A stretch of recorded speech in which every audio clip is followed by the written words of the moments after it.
Another incident. At one point, I volunteered to help the union as the investigator for an arbitration that they were involved in. So, as the arbitrator, what I did was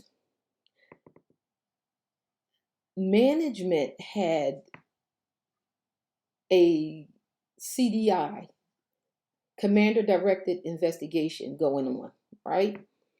So when they finished their CDI, my job that I did, how I did my role, was I investigated management's investigator and how they went through the process of doing their CDI.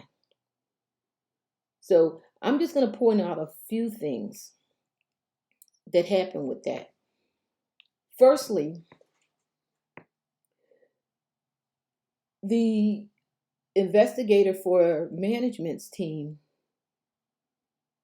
at the time of arbitration, time to sit before the arbitrator, who is in essence the judge, he had already gone, he was deployed. Now, his investigation, although he was investigating a certain facility, a few employees targeted because they complained at that facility, he interviewed some of the people there within the building, but a good portion of the people that he interviewed were no longer at Shaw Air Force Base. They were in other states. So my question, one of the questions I raised was, you have a building full of people that were around to observe and work within a particular environment, yet you chose not to interview any of those people.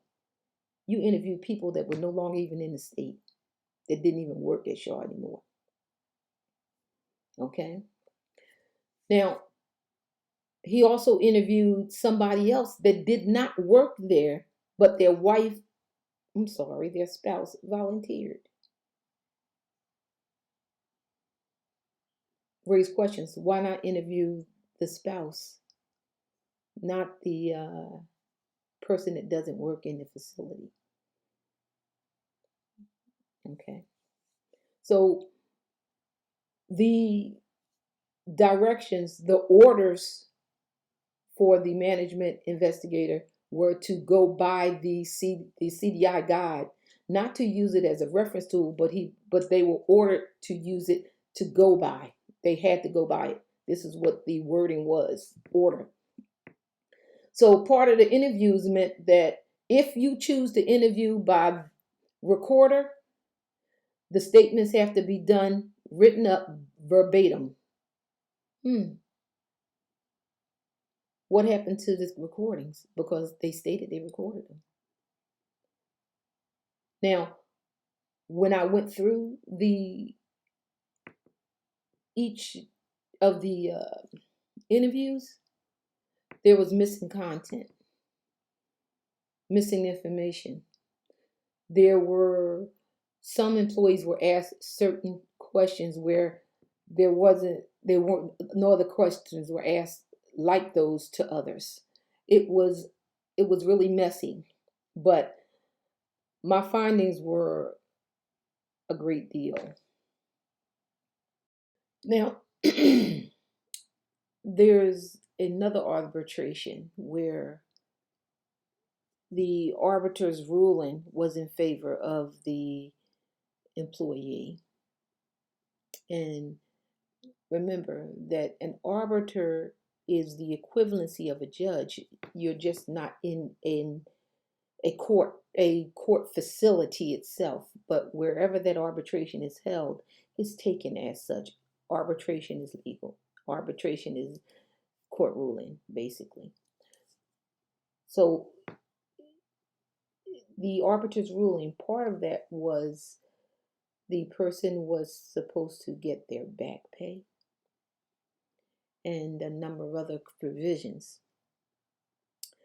And to look at a year later, almost a year later, do you really think that those members in question followed the law? They didn't. Now, one specific commonality is the fact that all of this is happening under the mission support group at Shaw Air Force Base. All of these different things. Now, that's not to say that other employees throughout the installation don't incur the same type of behavior, threats, coercion, intimidation, harassment, bullying, because they do. Just so happens, though, specifically,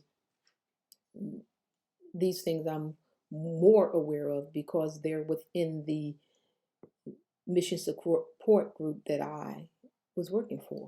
So now there's another common theme, and that theme also tends to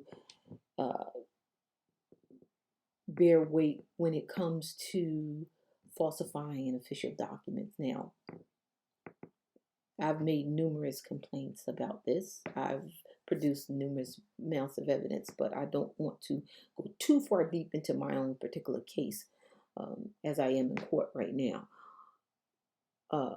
But some things I will disclose. And part of my stuff is already public record, so there you go. But anyway, there's a commonality where their false information may be produced to allege something against an employee, and the employee may be on leave at a particular time. Now, this same incident happened to me, but again, it wasn't isolated because I'm thinking of another employee that did it too. With regards to me, I was on a week's break for the holidays, Christmas holiday, Christmas, New Year holiday, and allegations were made, and I was written up saying that I took a certain action during that time. But the problem was I wasn't at work. Now, here's the thing. I like to look at my employee file because I know I'm entitled to. So I made sure I had a witness with me when I looked at the file, even though the first line supervisor was, well, you know that stereotype they use for Black women? You'd have been amazed to see her in action that day. But anyway, I got to see my file, and we took copies and we made note, because once we brought to their attention, Mrs. P was on leave. She couldn't have done this particular action. And you can't be giving her a write-up in her, damaging her file or her personnel for this. So when we looked back in the file, they had altered the document, changing the date, and they had another person that made a statement, and their statement, they had altered it too. And all that had been placed in my file without notifying me, without notifying the union. So again, you're usurping so many different due process laws, so many different collective bargaining agreement rules. So how far will they go? Well, guess what? Here's just a little pinch more. Most people know that when you are an intern from school and you're interning somewhere, you have X amount of hours. It might be, most colleges 120, 160 hours, somewhere along that way, unless something's changed and it's lower. Well, anytime you have an employee of color that have been working in a particular facility for over 15 years, maybe over 20, person of color, and then you have an intern, a white intern, that's a temporary employee, it's not even a real employee, right? They come in and they don't want to work with the black person. Now, they are an intern, but they don't want to work with that black person. So what do? That black person has been there with 15 years, doing great. But the intern is white. So what happens? They move the employee. They move the black employee because the white intern didn't want to work with them. And what was AFGE Local 1872's response to the employee? There's nothing they can do about it. They don't want to make waves. Certain things are clear and evident. You don't need gigantic dog whistles, loud, extreme dog whistles. Some things are clear and evident. And you have well, we're not going to go in that, but this is just that next piece. So what happens is we'll move forward in part 5, section 3, and I'll give you some more details on different other incidents or more detail on my stuff. But I'm going to come back around to again. The allegations that I make with regards to my case, with regards to allegations against Shaw, I have evidence of. And I challenge Shaw Air Force Base that if they feel that these allegations are false and have no merit, speak publicly to it. Don't try to hide it. Abusers and victimizers stand strong when they stay hidden.